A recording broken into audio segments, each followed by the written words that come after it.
여러분, 세상에 쏟아지는 수많은 아이디어 중에 과연 어떤 게 성공할까요? 이건 모든 기업의 숙명이자 딜레마 같은 질문인데요. 여기에 AI가 아주 새로운 해답을 내놓고 있습니다. 바로 AI 가상 고객을 통해서 말이죠. 오늘은 이 기술은 어떻게 혁신의 판을 새로 짜고 있는지 한번 제대로 파헤쳐 보겠습니다.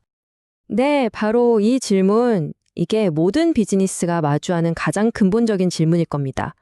이 질문에 답하기 위해서 기업들은 아주 오랫동안 써왔던 방법이 있었죠. 자, 그럼 먼저 기존의 방식이 어떤 뚜렷한 한계를 가지고 있었는지부터 한번 짚어보겠습니다. 포커스 그룹 인터뷰나 설문조사 같은 거요. 분명히 유용한 통찰을 주긴 하죠. 근데 결정적으로 너무 느리고 또 너무 비쌌습니다.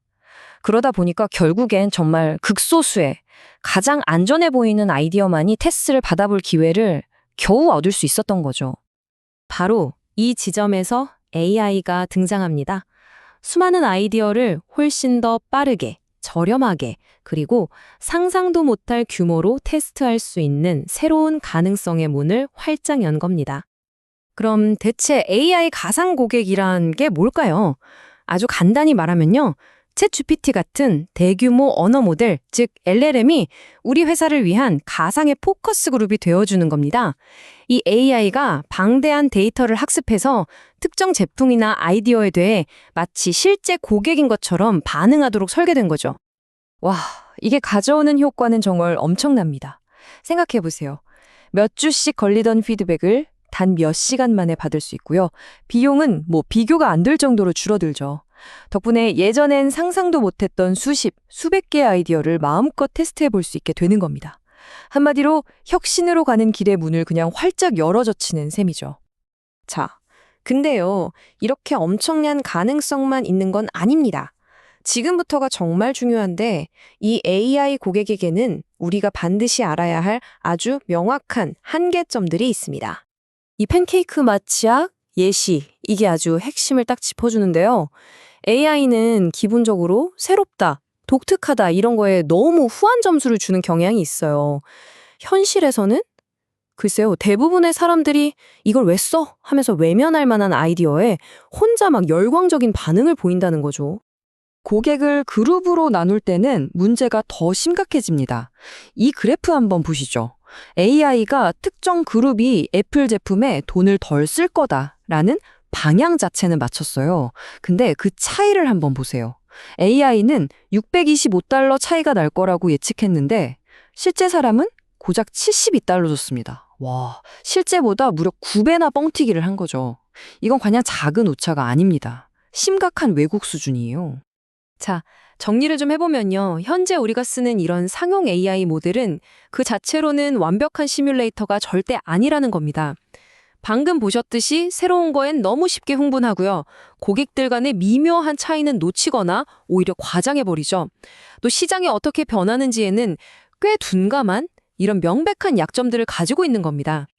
그렇다면 이런 단점을 가진 모델을 어떻게 해야 진짜 쓸모있게 만들 수 있을까요? 정답은 의외로 가까운 곳에 있습니다. 바로 여러분의 회사.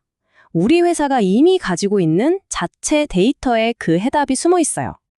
여기서 파인튜닝이라는 개념이 등장합니다. 이게 뭐냐면 우리 회사가 그동안 차곡차곡 쌓아온 고객 설문조사 데이터를 AI 모델에 추가로 학습시키는 거예요. 그랬더니 정말 놀라운 변화가 일어났습니다. 아까 그 팬케이크 맛 치약 있잖아요? 그거 별로 매력 없다는 걸 정확하게 예측해냈고요. 이전에는 잘 맞추지 못했던 새로운 기능의 가치도 훨씬 더 정확하게 집어냈습니다. 바로 이 지점이 핵심 중의 핵심입니다. 파인튜닝은요, 누구나 돈만 내면 쓸 수 있는 범용 AI를 오직 우리 회사만 가질 수 있는 독점적인 비밀병기로 바꿔주는 거예요. 경쟁사가 우리랑 똑같은 AI 모델을 쓴다고 해도 우리 고객 데이터가 없다면 절대로 같은 결과를 얻을 수 없겠죠. 이게 바로 진짜 데이터 경쟁 우위입니다.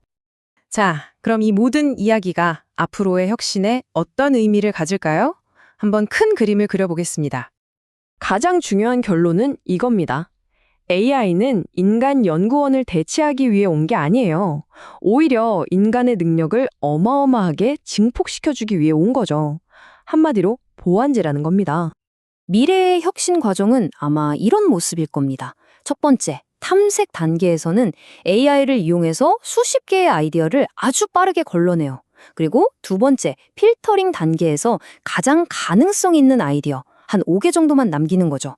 그리고 마지막, 이 검증 단계에서야 비로소 인간 전문가들이 투입되는 겁니다. 이 소수의 아이디어들을 정말 깊이 있게 파고드는 거죠. 어떠세요? 훨씬 효율적이고 강력한 방식 아닌가요? 넓게 탐색하고 깊게 검증하는 것. 이게 가능해지는 겁니다. 이 새로운 관계에 대해 이화자 강사님은 이렇게 멋지게 표현했습니다. 혁신의 씨앗은 많을수록 좋습니다. 하지만 그 씨앗이 자랄 토양을 고르는 일은 늘 어려웠지요. 맞아요. 그랬죠. 가상고격은 우리에게 실험의 자유를 주지만 마지막 선택은 여전히 사람의 공감과 직관이 완성합니다라고요. 결국 AI가 수많은 가능성을 던져주더라도 최종 결정은 데이터 너머의 곳을 볼 수 있는 우리 인간의 몫이라는 거죠. 그리고 바로 그 순간 데이터와 사람 사이에 다리를 놓는 것. 이것이야말로 미래 혁신의 가장 중요한 열쇠가 아닐까 싶습니다.